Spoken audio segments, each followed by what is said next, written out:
اور اس کے ساتھ پھر خرافات یہ جو شامل ہو چکی ہیں، اس نے معاشرے کو پیس کے رکھ دیا۔ جو مزارات پہ ہو رہا ہے ہم ڈٹ کے اس کا انکار کرتے ہیں، اللہ کے علاوہ کسی کے سامنے سجدہ جائز نہیں ہے، بلکہ ہمارے امام احمد رضا خان فاضل بریلوی نے لکھا ہے، آپ فرماتے ہیں کہ سجدہ قبور بالاتفاق حرام ہے اور طواف قبور بالاتفاق حرام ہے، زیارت قبور بالاتفاق جائز ہے، بوسہ قبور مختلف فی ہے، احوط یہ ہے کہ نہ دیا جائے، یعنی بوسے سے بھی اگر گریز کر لیا جائے تو کسی کو کوئی اور شائبہ نہ ہو تو یہ بھی بہتر ہے، لیکن خیر بوسے کے بارے علماء قائل ہیں، اس پر دلائل بھی موجود ہیں، لیکن قبروں کے سامنے یوں ہی کھڑے ہو جانا اور کھڑے ہو کر کے یوں سر جھکانا یہ جائز نہیں ہے۔ حضرت مجدد کی تعلیم کیا تھی؟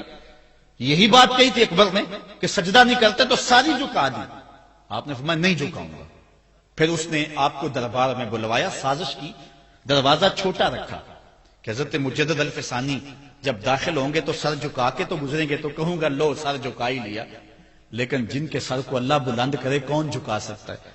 حضرت مجدد جب دروازے پہ پہنچے تو سمجھ گئے کہ یہ میرے لیے ایک جال بنا گیا ہے کہ جھکوں گا تو گزروں گا، آپ نے پہلے اپنی ٹانگیں داخل کی۔ تو اقبال خراج پیش کرتا ہے، حاضر ہوا میں شیخ مجدد کی لحد پر، وہ خاک کے زیر فلک مطلع انوار، گردن نہ جھکی جس کی جہانگیر کے آگے، جس کے نفس گرم سے ہے گرمی احرار، وہ ہند میں سرمایہ ملت کا نگہبان، اللہ نے بر وقت کیا جس کو خبردار۔ اس لیے کسی کو اپنے سامنے جھکانا یا کوئی میرے لیے کھڑا ہو، حضور نے یہ بھی فرمایا کہ جو شخص یہ ارادہ رکھے کہ میرے لیے لوگ کھڑے ہوں اپنا ٹھکانہ جہنم میں تلاش کرے۔ آج خود اگر کوئی کھڑا ہو جائے تو یہ اس کی مرضی، اور حضرت سعد آئے، حضور نے فرمایا قوموا الی سیدکم، یہ تمہارا سردار آیا، اس کا اٹھ کے استقبال کرو، لیکن اگر کوئی خود چاہے کہ میرے لیے کھڑے ہوں تو اس کے لیے یہ وعید فرمائی۔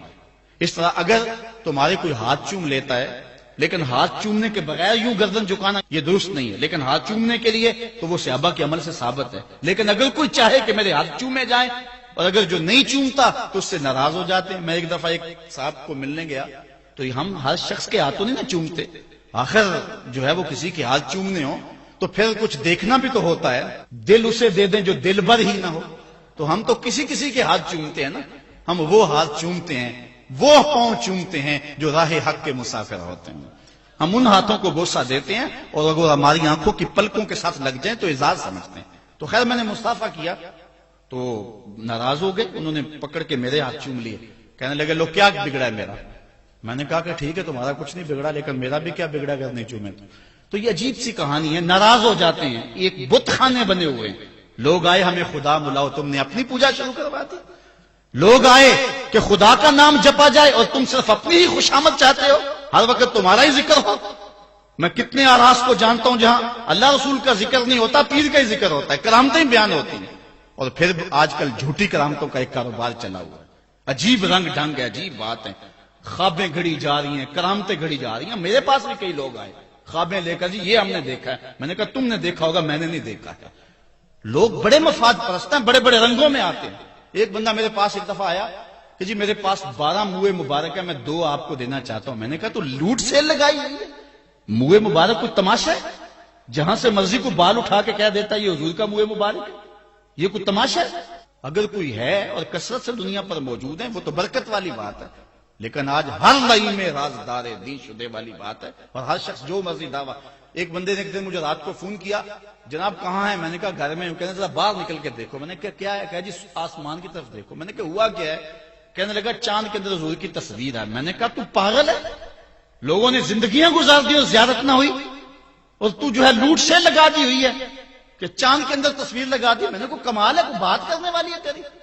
ہمارے ہاں ذوف الاعتقادی اتنی پھیل گئی ہے کہ جو بات کرے لوگ پیچھے دوڑ پڑتے ہیں۔ کئی ایسے واقعات ہوئے ہیں، کوئی کہتا ہے میرے گھر میں حضور کے قدم لگے ہیں، کوئی کچھ بول رہا ہے، کوئی کچھ بول رہا ہے۔ یہ لوگ اللہ سے ڈرتے نہیں ہیں، خوف نہیں کرتے۔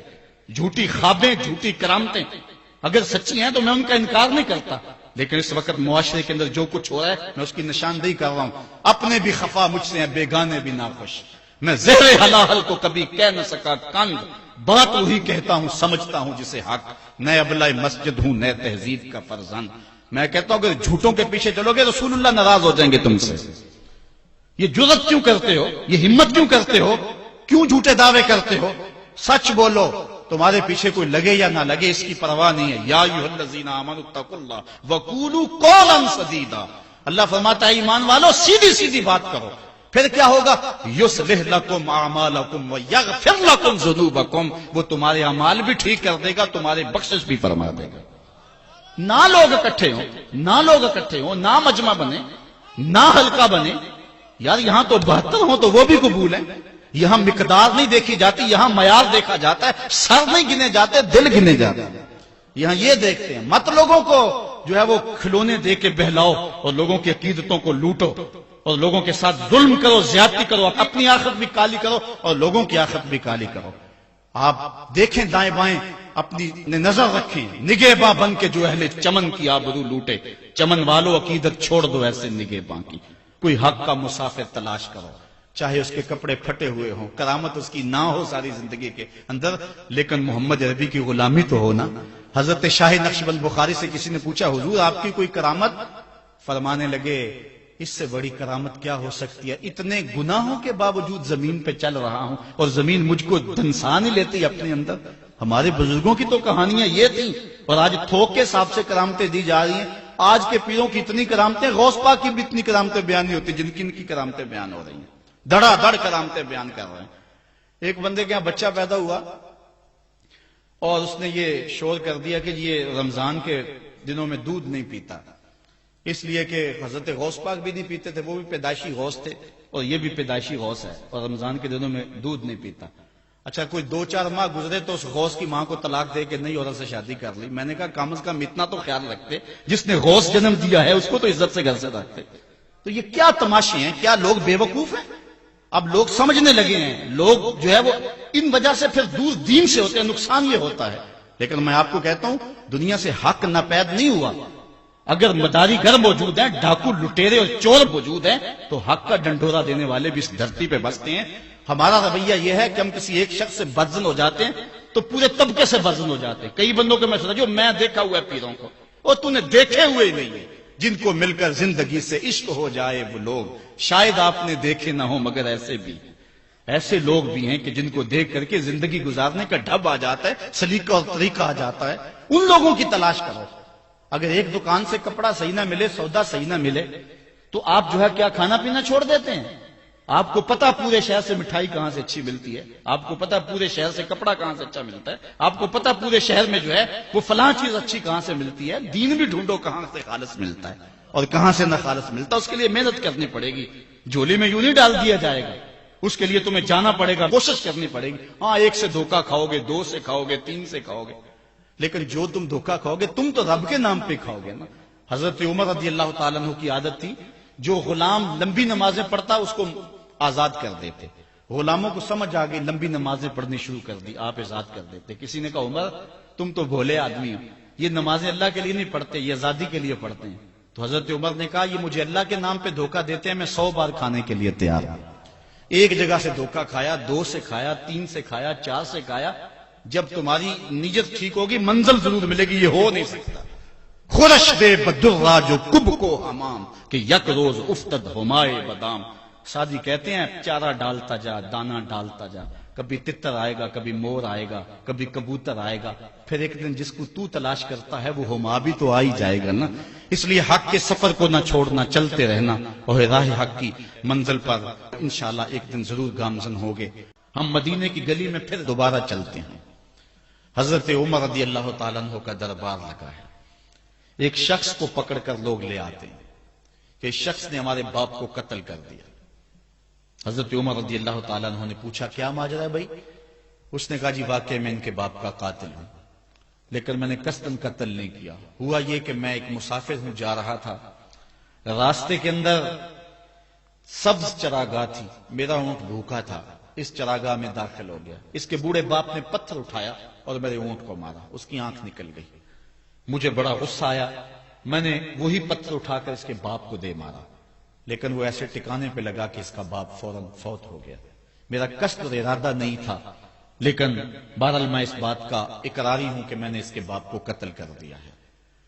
آپ جو حکم سنائیں میں اس کو قبول کروں گا، لیکن میں ایک مہلت مانگتا ہوں کہ میرے دوست میرے بھائی کی کوئی رقم میرے ذمے ہے، میرے پاس اس نے امانت رکھی ہوئی ہے اور وہ مجھے پتا ہے کہ میں نے کہاں چھپا کے رکھی ہوئی. اگر آپ فیصلہ کر دیتے اور میری گردن کاٹ دی جاتی ہے تو وہ امانت جو میں نے رکھی ہوئی ہے سنبھال کر کے میرے علاوہ کوئی جانتا بھی نہیں ہے تو وہ اس تک کون پہنچائے گا. اگر آپ مجھے 3 دن کی مہلت دے دیں تو میں جا کر کے اس کی امانت اس کو واپس کر کے پھر واپس آؤں گا، پھر یہ پھندا پھانسی کا میں اپنے گلے میں ڈلوانے کے لیے تیار ہوں گا. حضرت عمر رضی اللہ تعالیٰ عنہ نے فرمایا کہ کوئی شخص تیری ضمانت دے دے تو ہم تجھے چھٹی دینے کے لیے تیار ہیں. اس نے دائیں بائیں دیکھا، پورے مدینے میں اس کا کوئی شناسہ ہی نہیں تھا، واقف ہی نہیں تھا، ایک اجنبی شخص تھا. حضرت ابو ذر غفاری کھڑے ہو گئے، کہا حضرت عمر میں اس کی ضمانت دیتا ہوں. ضمانت دے دی گئی، وہ چلا گیا. تیسرے دن وعدے کا جو وقت تھا لوگ جمع ہو گئے، دربار لگ گئے، ابھی تک آنے والا نہیں آیا. لوگوں نے کہا ابو ذر تو نے غلطی کی ہے، ایک اجنبی کی ضمانت دی اور ابھی تک وہ نہیں آیا. اور میاں صاحب فرماتے ہیں ایک بار جو پھائیں اڑ جاندے اور پھر کدی نہ پھنس دینے. ظاہر ہے وہ چلا گیا، واپس تو نہیں پلٹ کے آئے گا، اسے پتا ہے کہ آگے سیدھی سیدھی میری موت ہے، تو تم نے یہ کیا غلطی کی. خیر آپ نے فرمایا کہ اگر وہ نہ آیا تو یہ پھانسی کا پھندا میرے گلے میں ڈال لینا، لیکن بہرحال میں نے اس کی ضمانت دی ہے. کچھ عرصہ بیتا کہ دور سے گرد و غبار اڑتا ہوا دکھائی دیا. جب صورت واضح ہوئی تو وہی شخص تھا. حضرت عمر فاروق رضی اللہ تعالیٰ عنہ کے دربار میں کھڑا ہو کہنے لگا حضرت کسی وجہ سے تاخیر سے پہنچا ہوں، معذرت چاہتا ہوں، اب جو حکم ہے پورا کیجیے. حضرت عمر رضی اللہ تعالیٰ عنہ اس کے پھانسی کے احکامات جاری کر چکے تھے.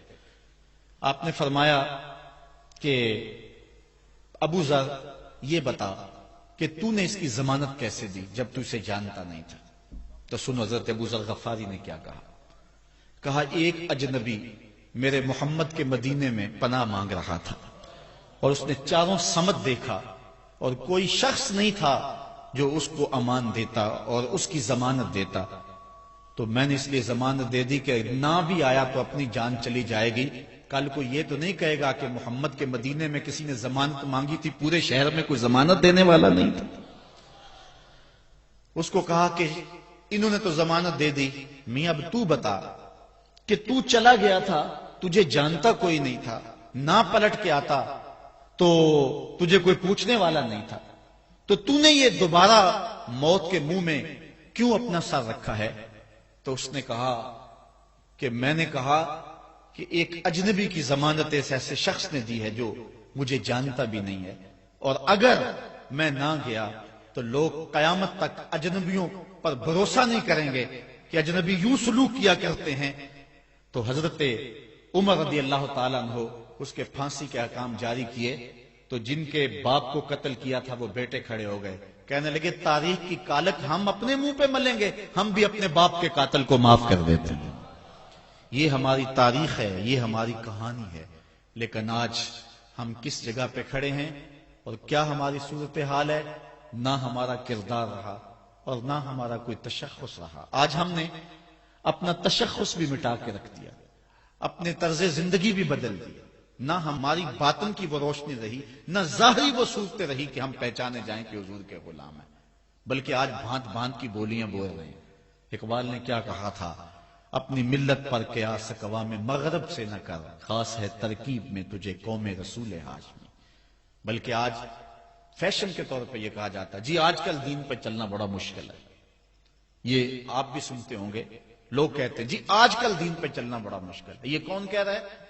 جو مسجد میں آتا ہے تو موسم کے مطابق گرم اور سرد پانی دستیاب ہے، اس کے لیے ماحول ہے، اس کے لیے خوبصورت قالین بچھے ہوئے ہیں، مخملی مسلے رکھے ہوئے ہیں.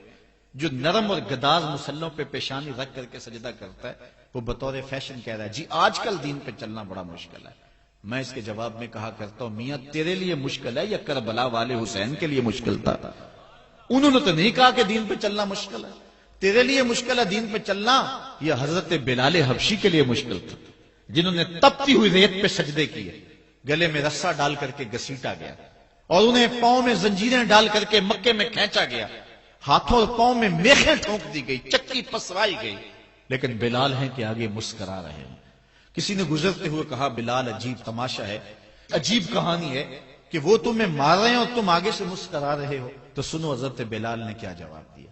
حضرت بلال فرمانے لگے میاں تم جاؤ نا بازار میں مٹی کا برتن بھی خریدنے، تو اس کو بھی ٹھونک بجا کے دیکھتے ہو کہیں کچا تو نہیں ہے، اس کی آواز تو خراب نہیں ہے. کہا تم تو مٹی کا پیالہ بھی خریدو تو ٹھونک بجا کے دیکھتے ہو کہیں کچا تو نہیں ہے. میرا مالک مجھے خرید رہا ہے، دیکھ رہا ہے بلال کہیں کچا تو نہیں ہے. میں کہتا ہوں مالک کھال ادڑ بھی جائے گی، حق حق کی آوازیں ختم نہیں ہوں گی. زخم پہ زخم کھا کے جی خون جگر کے گھونٹ پی، آہ نہ کر لبوں کو سی یہ عشق ہے دل لگی نہیں. تو یہ ایک دین گریزی ہے، یہ عمل گریزی ہے. جی آج کل بڑا مشکل ہے. پہلی بات ہے مشکل ہو بھی تو ہمارے پاس کوئی دوسرا آپشن موجود نہیں ہے. ہم ان لوگوں کی کہانیاں بھول سکتے ہیں کہ جنہوں نے اس دین کے راستے کے اندر دکھ بھی سہے، ان کو ٹکڑے بھی کر دیا گیا، ان کو 2 اونٹوں کی پچھلی ٹانگوں سے باندھ کر کے 2 ٹکڑوں میں بانٹ بھی دیا گیا، لوہے کی کنگھیوں سے بدن چھیدے بھی گئے، ہڈیاں توڑی بھی گئیں، آگ میں ڈالا بھی گیا، جلتے اور کھولتے تیل میں پھینکا گیا، لیکن انہوں نے رب کا نام نہیں چھوڑا، رسول کا نعرہ نہیں چھوڑا.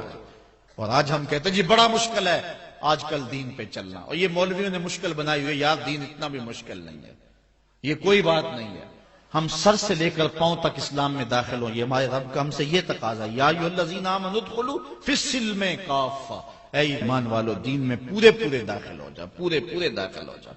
تمہاری وضاحت، انداز زندگی، طرز معاشرت یہ بتائے کہ تم حضور کے غلام ہو.